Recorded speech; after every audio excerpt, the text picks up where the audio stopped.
Hello everyone, मैं प्रतिभा चौहान एक बार फिर से आप सभी का स्वागत करती हूँ आपके अपने यूट्यूब चैनल लीगल विंग्स पे। जैसा कि आप सब लोग जानते हैं, आरजेएस मेंस की जो है परीक्षा आने वाली है, क्योंकि प्री का रिज़ल्ट आ ही जाएगा, डेट क्लोज हो चुकी है ऑब्जेक्शंस की। ठीक है, तो आरजेएस मेंस का जो पैटर्न है, जो आपका पूछने का तरीका है, प्रश्न है, जो आपने अब लगता है कि मुझे PYQ को देख लिया होगा और उसे एनालाइज कर लिया होगा, मैं फिर से एक बार आपको रिपीट कर देती हूँ। यहाँ पर वहाँ पर 3-4 तरह की कैटेगरी के छोटे 3 नंबर वाले, फिर थोड़े मॉडरेट 4 से 6 नंबर वाले, और बड़े जिसे हम कहते हैं 10 नंबर वाले, इस तरह के क्वेश्चंस आते हैं। ठीक है, तो 10 वाले जो आएंगे वो बेसिकली अगर बात करें तो थ्योरी बेस्ड होंगे, जो बेयरट्स आपको इजीली मिल जाएंगे। बड़े बड़े जैसे पिछले साल आया था कल्पेबल होमिसाइड मर्डर वाला, इजीली मिल जाएंगे। दूसरे अगर हम बात करें 10 नंबर पे, तो ड्राफ्टिंग आएगी, जजमेंट राइटिंग टाइप की, तो वो आपको ईजिली प्रैक्टिस करोगे तो हो जाएगी। ठीक है, बात करते हैं दूसरे तरह की कैटेगरी की, जो होंगे आपके 6 नंबर, 4 से 6 नंबर वाले। ठीक है, तो इसमें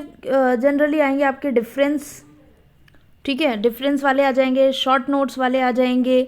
ओके, और कुछ बेयर एक्ट बेस्ड आ जाएंगे, जैसे पिछले साल रेंट कंट्रोल में प्रोसीजर आ गया था एविक्शन का। ठीक है, सेक्शन 9 के बेसिस पे इस तरह के कुछ क्वेश्चंस आएंगे। अब बात करते हैं हम तीसरे वाले, ये किस तरह के क्वेश्चंस होंगे। तो ये बेसिकली आपके होंगे practical to bare act base. Like अगर प्रैक्टिकल वाला भी है तो अगर आपका कॉन्सेप्ट क्लियर है तो आप इजीली उनको कर सकते हो, और थोड़ा सा दिमाग लगा के आप उसे अप्लाई कर सकते हो। और कुछ आ जाएंगे बिल्कुल डायरेक्ट सेक्शन बेस्ड, और वो भी तब होंगे जब अगर आपने उस बेरक को थरली पढ़ा है तो। बेसिकली अगर हम बात करें इन शॉर्ट, तो ये जो 3 नंबर वाले होंगे वो होंगे आपके कम्प्लीटली प्रैक्टिकल तरीके से। और टोटल पिछले 2 साल का अगर हम एनालाइज करें तो 10 क्वेश्चन आएंगे, दैट मीन्स 30 मार्क्स। तो ये जो 30 मार्क्स होंगे ये आपके एप्लीकेशन बेस्ड होंगे, और यही आपको एज दिलाएंगे दूसरे बच्चों से, आगे अलग खड़ा करके रखेंगे, क्योंकि 3 नंबर का एक क्वेश्चन दैट मीन्स बराबर 30 नंबर। ठीक है, तो एक बच्चा इसमें से, और इजीली जितना छोटा क्वेश्चन होगा उसमें आपकी मार्किंग ज़्यादा होगी। लेट सपोज अगर हम बात करते हैं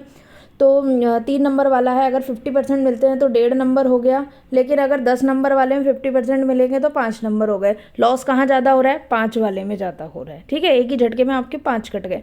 और अगर हम इन टोटल बात करते हैं, 3 नंबर वाले आपने 10 के 10 अटैम्प्ट किए और आपको 2 नंबर के हिसाब से मिलते हैं, तो आपको मिले 20 नंबर। लेकिन अगर बड़े बड़े 2 क्वेश्चन 10-10 वाले की बात करें तो क्या 20 नंबर वाले में से आपको 20 आउट ऑफ 20 मिलेंगे? नहीं मिलेंगे। समझ रहे हो? नहीं मिलेंगे। इसमें से किसी में 10 में से 3 मिलेंगे, किसी में 10 में से 5 मिलेंगे, तो टोटल 8, 20 में से 8। तो एक पोर्शन है आपका जिसमें से आपको मिल रहे हैं 30 में से 20 नंबर, और एक पोर्शन है जिसमें से मिल रहे हैं आपको 20 में से 8 नंबर। समझ रहे हो? तो किधर गेन ज़्यादा हो रहा है? इधर, छोटे क्वेश्चन पे। तो मेरी सजेशंस यही रहेगी कि स्ट्रैटेजिकल प्लान करके आपको आगे बढ़ना चाहिए। ऐसा नहीं कि बस पढ़े जा रहे हैं। मेहनत, हार्डवर्क तो देखो सब कोई करता है, लेकिन दिमाग लगा लगा के सही चीज़ पे, सही जगह पे चोट करने वाला ही गेम खेल जाता है। ठीक है, तो आपको क्या करना है, जो छोटे वाले क्वेश्चंस होते हैं उन पे थोड़ा स्पेशल ध्यान देना है, उनकी प्रैक्टिस करनी है, लिख लिख के ध्यान देना है। यही सब चीज़ें हैं जो एक कोचिंग का फ़र्क पड़ जाता है जब आप उसे ज्वाइन कर लेते हैं, या फिर जैसे खुद तैयारी करते हैं तो थोड़ा सा ये सब होता है। ठीक है, तो आज हम इसी सीरीज़ को आगे बढ़ाते हुए लेकर आए हैं लिमिटेशन एक्ट के कुछ प्रैक्टिकल अप्रोच वाले क्वेश्चंस, जो आपको देखने को एग्जाम में मिल सकते हैं। क्लियर? चलिए, प्रैक्टिकल क्वेश्चंस वाले। और इससे पहले मैं आपको बता दूं, अगर आपने हमारा अभी तक चैनल ज्वाइन नहीं किया है, नए हैं आप हमारे वीडियो को देख रहे हैं, तो आप हमारे यूट्यूब के चैनल को सब्सक्राइब कर लीजिए, और टेलीग्राम चैनल जो है उस पर PDF वगैरह आती हैं, तो उसको आप ज्वाइन कर लीजिए। लीगल विंग्स के नाम से लोगो लगा हुआ है, it's completely free of cost. ठीक है, चलिए स्टार्ट करते हैं हम लिमिटेशन का। ये पहला क्वेश्चन आपकी कंप्यूटर स्क्रीन पर देखिए, क्या कहता है। While going to the court, देखिए जब कोर्ट में कोई जा रहा है सूट करने के लिए, तो जो रमेश है उसका एक्सीडेंट हो जाता है। हो गया एक्सीडेंट होने की वजह से वो अनकॉन्शियस हो गया। कितने दिनों के लिए? 15 दिनों के लिए। तो क्या वो उसका लिमिटेशन पीरियड जो है, वो अनकॉन्शियस हो गया, क्या उसका लिमिटेशन पीरियड उस दिन ही एक्सपायर हो रहा है, तो उसको एक्सटेंशन मिलेगा, डिले कंडोनेशन उसकी होगी या नहीं होगी? ये लिमिटेशन एक्ट का क्वेश्चन बेस्ड है, तो हम देखते हैं इसका आंसर क्या होगा। तो देखिए, प्रैक्टिकल जो ये प्रॉब्लम है, अगर आप थोड़ा सा अप्लाई करेंगे माइंड, तो एक्सटेंशन ऑफ टाइम के लिए आपका जो सेक्शन लगता है वो है सेक्शन नंबर 5। ठीक है, सेक्शन नंबर 5, अब जो प्री के एग्जाम था उसमें हमने एक लिस्ट बनाई थी कि कौन सा सेक्शन सूट पे, अपील पर, एप्लीकेशन पर लगता है, कौन सा नहीं लगता है। तो सेक्शन 5 को जब आप देखेंगे ध्यान से, तो उसमें साफ लिखा हुआ है कि वो अपील और एप्लीकेशन पर लगता है। सूट पर बिल्कुल नहीं लगता। तो ये क्या बोल रहे हैं कि रमेश सूट फाइल करने के लिए जा रहा था, इस वजह से इस प्रॉब्लम में, इस प्रेजेंटिंग प्रॉब्लम में उसको पूछा ना can Ramesh claim extension of time, तो नो, नहीं मिलेगा। आंसर आपका होगा नो, और रीज़न लिखकर आपको आंसर देना है। वो पूरा पैटर्न हम बताते हैं आपको कि भैया कैसे प्रैक्टिकल प्रॉब्लम का आंसर देना है और कैसे कितने नंबर मिलेंगे, आपको अपने आंसर में क्या क्या चीज़ें डालनी है, ठीक है। तो आपने समझा। अगर यहाँ पर ये सूट ना होता, अपील वगैरह कुछ होता, तो अकॉर्डिंग टू सेक्शन 5 ये इसको एक्सटेंशन ऑफ टाइम मिलता इस ग्राउंड पर, ठीक है। तो आपका आएगा आंसर नो, और रीज़न लगेगा, इसकी जो रीजनिंग होगी वो बेस्ड है section number 5 of limitation act. Clear. तो जो सेक्शन 5 है वो अपील और एप्लीकेशन पर लगता है, नॉट ऑन सूट पर अप्लाई नहीं होता। देखिए नेक्स्ट हम क्वेश्चंस देखते हैं, हमारा कौन सा आता है। देखिए थोड़ा जूम करेंगे इसको इस तरह से। A hands over the paper of appeal to his counsel, दे दिया। B in the morning of the last day of filing the appeal, in order to file the same, B could not look into the papers till the evening of the day because of the pressure of urgent work। क्या अब ये प्रश्न होता है, ये जो वकील की मिस्टेक है, is the mistake of B, जो एडवोकेट, इसको हम चेंज कर लेते हैं, जो एडवोकेट की मिस्टेक है, क्या वह सफिशिएंट कॉज है डिले कंडोनेशन के लिए? क्या एक्सटेंशन ऑफ टाइम पीरियड हो सकता है? और अगर हो सकता है तो गिव रीज़न, ठीक है। तो इसका आंसर क्या होगा बताइए। तो ये अगर हम येस नो में सबसे पहले इसके आंसर की बात करें तो बिल्कुल yes, extension of time period होगा। और अगर हम रीज़न की बात करते हैं तो रीज़न इसमें लगेगा वही सेक्शन 5 का हवाला देते हुए कि bona fide mistake of counsel is the ground of extension और delay condonation under section 5 of limitation act, ठीक है। सेक्शन 5 में जो है बोनाफाइड मिस्टेक अगर होती है आपके काउंसिल की तो आपको इसका फ़ायदा मिलेगा। अब अगर आप इसको सपोर्ट करेंगे केस लॉ से, तो केस का नाम नोट कर लीजिए, कालीचरण वर्सेस अपूर्वा का केस है कलकत्ता हाई कोर्ट का। उन्होंने इस चीज़ को हेल्ड किया था कि मिस्टेक होगी जो किसकी, काउंसिल ऑफ मिस्टेक होती है बोनाफाइड, है ना। और तो ये लॉयर्स की, तो ये क्या है, सफिशिएंट ग्राउंड है। क्या है ये, सफिशिएंट कॉज है। और सेक्शन 5 जो है आपका पूरा का पूरा जो डिपेंड करता है वो किस पर डिपेंड करता है, सफिशिएंट कॉज। अगर आपके पास सफिशिएंट कॉज है, कोर्ट के डिस्क्रिशन है, वो उसको क्या कर सकता है, आपकी डिले को कंडोन कर सकता है, ठीक है। नेक्स्ट क्वेश्चन देखते हैं आपके सामने कौन सा आता है। नेक्स्ट क्वेश्चन कहता है, can a court grant extension of period of limitation under section 5 on the ground of sufficient cause in case of application under order 21 of CPC। order 21 CPC क्या है, एग्जीक्यूशन ऑफ डिक्री। तो क्या execution of decree की जो आपने क्या बोलते हैं लगाई है एप्लीकेशन, तो क्या उसका एक्सटेंशन मिलेगा?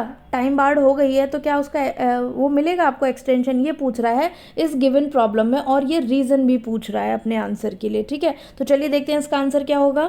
तो इसका आंसर आपका हो जाएगा नो हो जाएगा। इसका आंसर क्यों हो जाएगा नो, बिकॉज सेक्शन 5 के अंदर जो एप्लीकेशन आप लगा रहे हैं उसमें लिखा हुआ है अदर देन या एक्सेप्ट, अदर देन कौन सी, ऑर्डर 21 CPC की, ठीक है। ऑर्डर 21 CPC की एप्लीकेबल नहीं होगी section 5, that means delay condonation इसका नहीं मिलेगा, और इसके अलावा सबका मिलेगा। और अगर हम अब इसके टाइम पीरियड की बात कर लेते हैं तो एप्लीकेशन जो लगाई जाती है किसकी, एग्जीक्यूशन ऑफ डिक्री की, तो वो आर्टिकल पीछे इसी के शेड्यूल के आर्टिकल 136 में दे रखे हैं 12 साल। तो भाई आप 12 साल में जब विजिलेंट नहीं हुए, नहीं चौंके, नहीं जागे, तो अब क्या कर लोगे जाके, ठीक है। तो दिस वाज द रीज़न, ठीक है। तो सेक्शन 5 का फिर से हवाला देते हुए ये आएगा। नेक्स्ट आता है आपका, whether the limitation act 1963 applies to a proceeding under article 32 and 226, ठीक है। अगर आप इस क्वेश्चन को ध्यान से देखें तो ये लास्ट टाइम 2018 की जो वैकेंसी थी RJS की, उसमें 3 मार्क्स में पूछा गया है, ठीक है। ये आया हुआ है, प्रीवियस ईयर क्वेश्चन बेस्ड है। तो देखते हैं इसका आंसर क्या हो जाएगा। तो इसका आंसर हो जाएगा आपका नो। क्या कि लिमिटेशन एक्ट जो है 32 और 226 के जो रिट्स हैं उस पर अप्लाई नहीं होता है। क्यों नहीं होता है, बिकॉज ये जो लिमिटेशन एक्ट है ये अपने आप में एक एग्जॉस्टिव लॉ है, और एग्जॉस्टिव लॉ दैट मीन्स पूर्ण है। दैट मीन्स जो सूट, अपील और एप्लीकेशन के लिए टाइम पीरियड दिया गया है वो इसमें मेंशन है, और जिस चीज़ के लिए टाइम पीरियड मेंशन नहीं है विच इज़ रिट, ठीक है, टाइम पीरियड इनके लिए मेंशन नहीं है।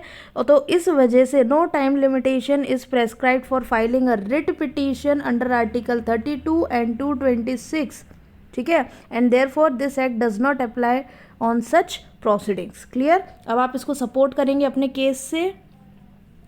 अगर आप इसको सपोर्ट करेंगे, केस लिखेंगे, तो इसके अंदर केस नोट कर लीजिए। श्रीमती राजमाता विजय राजे सिंधिया, नाम तो सुना ही होगा आपने। Shrimati Rajmata Vijay Raje Scindia versus state of UP. ये है AIR 1986 का केस है। ठीक है, AIR 1986 सुप्रीम कोर्ट का जजमेंट है, और इस जजमेंट में इस पूरे के पूरे मैटर को उठाया गया था और यही कहा गया था कि ये इस पर लिमिटेशन एक्ट अप्लाई नहीं होता है। ठीक है, तो चलिए हम देखते हैं फर्दर क्वेश्चन कौन सा आता है। फर्दर एक क्वेश्चन आया हुआ है जो कि बात करता है व्हेन सूट इंस्टीट्यूटेड, की भैया सूट इंस्टीट्यूट कब माना जाएगा। ठीक है, तो ये पूरा का पूरा आपका सेक्शन बेस्ड क्वेश्चन है, और ये है आपका सेक्शन 3, लिमिटेशन एक्ट का सेक्शन 3 है कि भैया सूट इंस्टीट्यूट कब माना जाता है। जब प्रॉपर ऑफिसर को, प्लेंट की बात करें तो प्रॉपर ऑफिसर को प्रेजेंट किया हुआ, प्रॉपर की बात करते हैं तो जब एप्लीकेशन के लिए एप्लीकेशन लगाई है, और अगेंस्ट कंपनी, इस तरह के ही सारा आपको सेट ऑफ काउंटर क्लेम और हाई कोर्ट का मोशन वाला, ये चारों पांचों पॉइंट इसमें लिखने हैं। ठीक है, नेक्स्ट क्वेश्चन देखते हैं हम। नेक्स्ट क्वेश्चन आपका ये होमवर्क क्वेश्चन है। आप हमें बताइए, can plea of limitation for first time be raise before an appellate court. क्या अपीलेट कोर्ट में फर्स्ट टाइम जो है आपकी प्ली लिमिटेशन की जो है आप उसे मांग सकते हैं, उसे रेज कर सकते हैं। ये आपका होमवर्क का क्वेश्चन है, कमेंट बॉक्स में आप मुझे कमेंट कर सकते हैं। ठीक है, तो ये थे आपके लिमिटेशन एक्ट के कुछ इंपॉर्टेंट क्वेश्चंस। अच्छे लगे तो आप इसे नोट कर लीजिए। ठीक है, और अच्छे से प्रैक्टिस कीजिए। बिल्कुल इसी तरह से आपको अलग अलग सब्जेक्ट्स की भी प्रैक्टिस करनी है। एक और लिमिटेशन के अगर हम इन क्वेश्चन के अलावा बात करते हैं तो आप जानते हो कंटेम्प्रेरी टाइप के जो क्वेश्चंस हैं, जैसे time once time run begin वाला सेक्शन 9 वाला जो क्वेश्चन है, section exclusion of time period वाला जो आता है आपके 12 से लेकर के, फ्रॉड वाला एक है 17 वाला, ये आते ही आते क्वेश्चन है। ठीक है, ईजमेंट्री राइट से रिलेटेड के, तो ये आपके कंटेम्प्रेरी क्वेश्चन है जो आते ही आते हैं। अब आपको 3-3 नंबर में तैयार करना है, तो छोटे छोटे पॉइंट, बारीक पॉइंट के ऊपर ध्यान देना पड़ेगा और हर एरिया को कवर करना पड़ेगा। हम लोग नहीं जानते कि कहाँ से कौन सा क्वेश्चन उठ के आ सकता है। हमारे हाथ में सिर्फ मेहनत है और हम सिर्फ मेहनत कर सकते हैं। ठीक है, तो इसी वीडियो को हम यहीं पे समाप्त करते हैं। आई होप आपको वीडियो अच्छा लगा होगा। आप इस वीडियो को लाइक कर दीजिए और अपने फ्रेंड सर्कल में शेयर भी कर सकते हैं। Thank you so much. मिलते हैं अगले वीडियो में, अगले सब्जेक्ट के कुछ क्वेश्चंस को डिस्कस करेंगे। तब तक के लिए बाय बाय।